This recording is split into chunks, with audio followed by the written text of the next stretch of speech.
मेरा विनम्र आग्रह है भारत के माननीय उपराष्ट्रपति जी और राज्यसभा के सभापति श्री जगदीप धनखड़ जी से कि आप विशिष्ट सभा को संबोधित करें।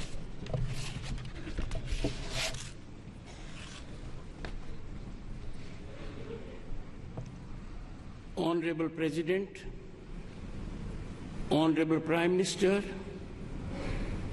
Speaker Lok Sabha, Deputy Chairman Rajya Sabha, Leader of the House in Rajya Sabha, Leader of Opposition in Rajya Sabha, Leader of Opposition in Lok Sabha, Minister of Parliamentary Affairs, distinguished members of Parliament and fellow citizens.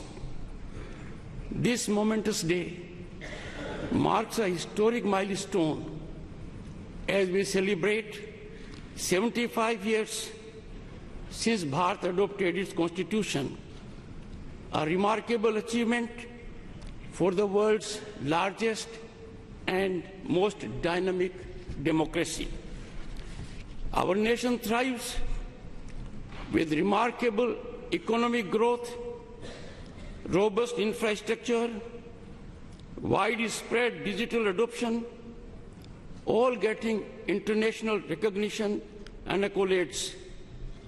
These achievements are vindication that our Constitution has effectively anchored Indian democracy.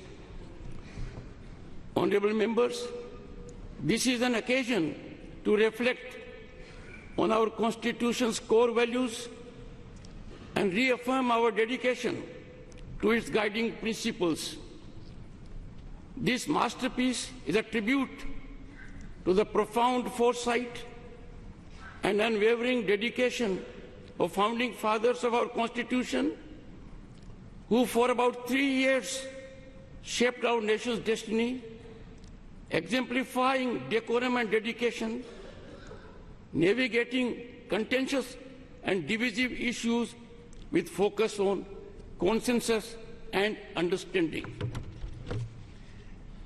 Honorable members, in contemporaneous times, with decorum and discipline cliffhanging in parliamentary discourse, this day we need to resolve by reiterating pristine glory of our Constituent Assembly embellished functioning. Disturbance as a strategy threatens democratic institutions. Time to restore sanctity of our democratic temples through constructive dialogue, debate, and meaningful discussion to serve our people effectively. The Constitution's opening words, "We the people of India," carry deep meaning, establishing citizen as the ultimate authority, with Parliament serving as its voice. Preamble promises every citizen justice, liberty, equality, and fraternity. It is our North Star when it comes to fructifying people's aspirations and lighthouse in challenging and daunting situations. Honorable members, our Constitution assures fundamental rights and ordains fundamental duties. These define informed citizenship, reflecting Dr. Ambedkar's caution that internal conflicts, more than external threat, endanger democracy. Time for us to fully commit to our fundamental duties, protecting national sovereignty, fostering unity, prioritizing national interests, and safeguarding our environment. We must always put our nation first. We need to be on guard as never before. These commitments are crucial for achieving our vision of Viksit Bharat at 2047, a nation that exemplifies progress and inclusion. Honorable members, Nari Shakti Vandan Adhiniyam affords constitutional assurance to 1/3 women representation in Parliament and state legislatures, and showcases our constitutional adaptability to create a just and equitable society. This example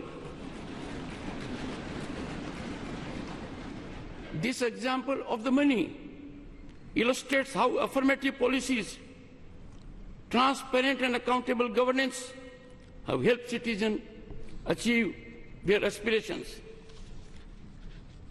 Honorable members, India's constitution stands unique as the world's longest and only illustrated constitution, featuring artwork that depicts 5,000 years of our civilizational journey.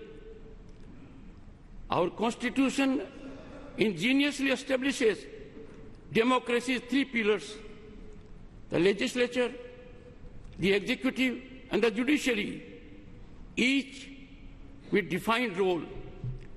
Democracy is best nurtured with its constitutional institutions being in sync, tandem, and togetherness, adhering to their jurisdictional area.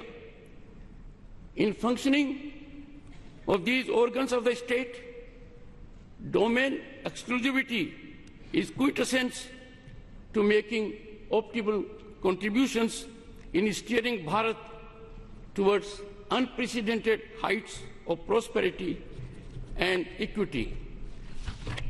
Honorable members, evolution of a structured interactive mechanism amongst those at the helm of these institutions would bring greater convergence in serving the nation. It is constitutional ordainment that the Parliament, after shaping legislation, must also ensure legislation trajectory in right direction. As guardians of democracy, we bear the sacred duty to honor our citizens' rights, aspirations, and ceaselessly pursue their dreams by making optimal contributions inspired by national welfare and public interest.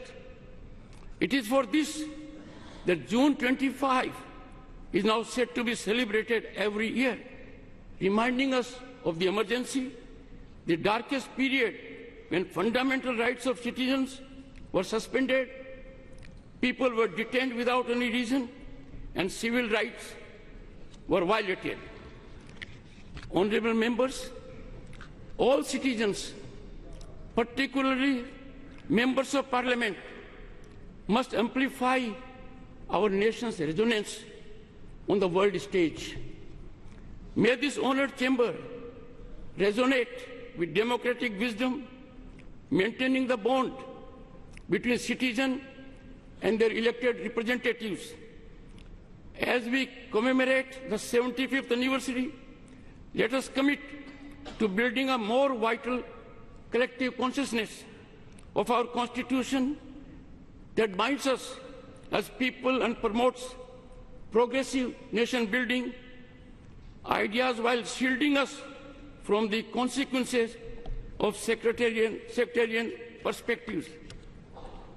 Honorable members, I seek to refer in conclusion Dr. Ambedkar's reflection in his last address in the Constituent Assembly on November 25, 1949, in this hallowed theatre. I quote, "What perturbs me greatly is the fact that not only India has once before lost her independence, but she lost it by the infidelity and treachery of some of her own people. Will history repeat itself?" It is this thought which fills me with anxiety.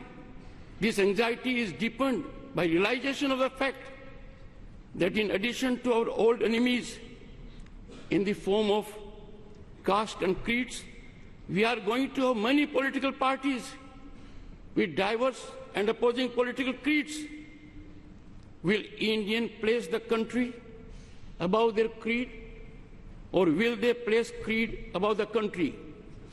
Honorable members, Dr. Ambedkar further exhorts, I quote, "I do not know, but this much is certain, that if the parties place creed above country, our independence will be put in jeopardy a second time and probably be lost forever. This eventuality we must all resolutely guard against. We must be determined to defend our independence with the last drop of our blood, unquote.